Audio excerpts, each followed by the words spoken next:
একজন ভক্তের ছেলে আর একজন হচ্ছে বেদের ছেলে। আগে তো ওই বেদেরা কি করতো, পশু শিকার করতো এবং পশু মাংস বেদের ছেলে। এই চারজনেই একসময় একসাথে হয়ে, চারজন বন্ধু, তারা গিয়েছিল এক ঋষির আশ্রমে, মুনির আশ্রমে।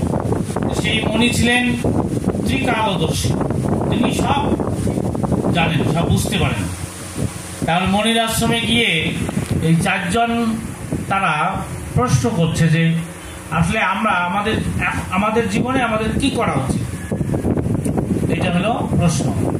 তা ঠিক এই বেদের ছেলেও প্রশ্ন করছে আমার জীবনে কি করা উচিত, তারপরে ঋষিপুত্র বলছে আমার কি করা উচিত, তারপরে ঠিক রাজার ছেলে সেও বলছে আমার কি করা উচিত, আবার যে ভক্ত, কৃষ্ণ ভক্ত, সেও জিজ্ঞাসা করছে যে আমার কি করা উচিত।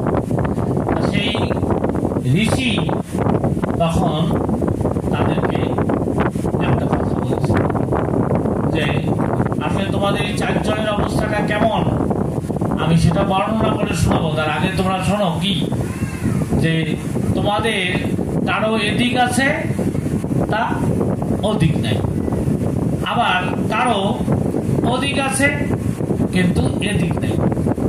আবার একজন বলছে যে আরেকজনের কথা বলছে যে কারো এদিকও নাই অধিকও নাই, আবার কারো এদিকও আছে অধিকও আছে।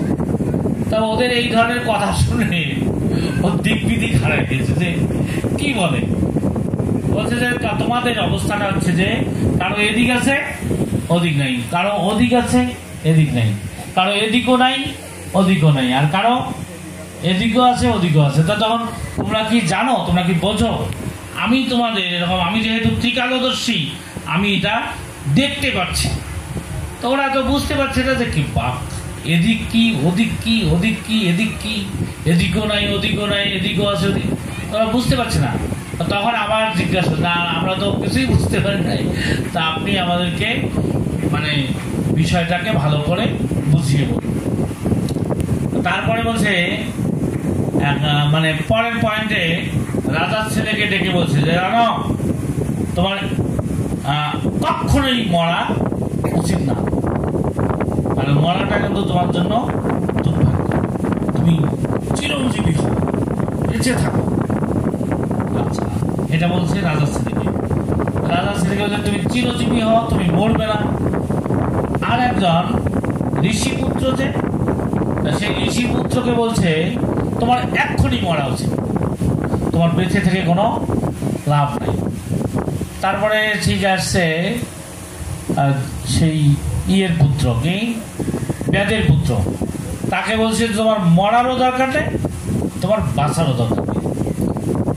আর যে ভক্ত যে ছেলেটা এসেছে তাকে বলেছে যে তুমি বাঁচতেও পারো মরতেও পারো। তখন এরা আবার আরো বেশি ভুলে গেছে যে ব্যাপারটা কি। কাউকে বলছে তোমার এক্ষুনি মরা উচিত, কারো বলছে যে কখনো মরা উচিত না, কাউকে বলছে মরা উচিত না, বাঁচা উচিত না, আরেকজনকে বলছে যে বাঁচা, তুমি বাঁচতেও পারো মরতে পারো। ওরা আরো মাথা ভুলে গেছে যে কি বলছেন আপনি, আমরাও তো বুঝতেছি না। তা তখন ঋষিকে আবার বলছে তোমরা আপনি একটু ভেঙে বলুন যে কি হয়েছে।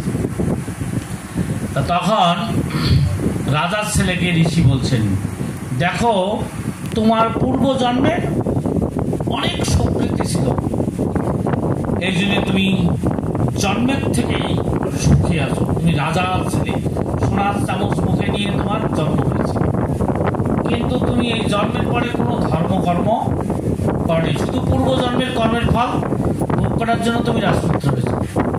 কিন্তু তুমি যদি মারা যাও, তাহলে মারা গেলেই তুমি নরকে যাও, নরকে গেলে তোমাকে অনেক যন্ত্রণা ভোগ করতে হবে। এই জন্য আমি বলছি যে তুমি কখনো মরবে না, মরলেই তোমার বিপদ, ওখানে যায় তোমাকে অনেক কষ্ট ভোগ করতে হবে। এই জন্য তুমি চিরজীবী হও, যতদিন বাঁচো ততদিন ভালো। আর এখানে তুমি রাজৈশ্বর্য ভোগ করতে পারবে, কিন্তু মরে গেলে তো তোমার দুঃখের আর কোনো শেষ থাকবে না, তাহলে তোমার বেঁচে থাকা উচিত। আচ্ছা, দ্বিতীয়টা কি? দ্বিতীয় হচ্ছে ঋষিপুত্র।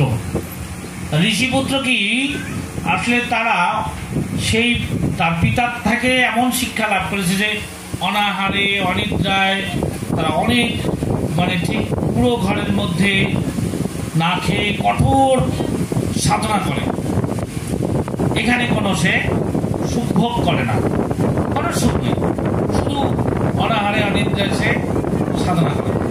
তখন ঋষি বলছে যে তুমি যে সাধনা করেছ এতে তোমার এরকম বৈকুণ্ঠ লোকে তোমার গতি হয়ে যাবে, মুক্তি লাভ করবে। তুমি যদি এখানে থাকো তাহলে এখানে তো তোমার কোনো সুখ নেই, কিন্তু যেই মারা যাবা তাহলে তখন তুমি সেই বৈকুণ্ঠ লোকে কি অনেক সুখ, তাহলে তোমার এখনই মরলেই সুখ।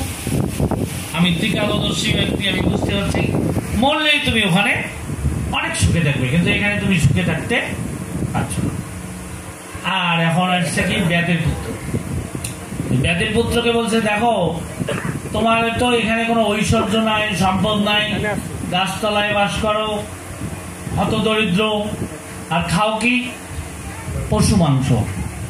এই পশু মারো আর পশু মাংস খাও, আর এই পশু মারাতে অনেক পাপ হয়েছে, এখানেও তোমার সুখ নেই, আর মরার পরে তুমি কোথায় যাবে?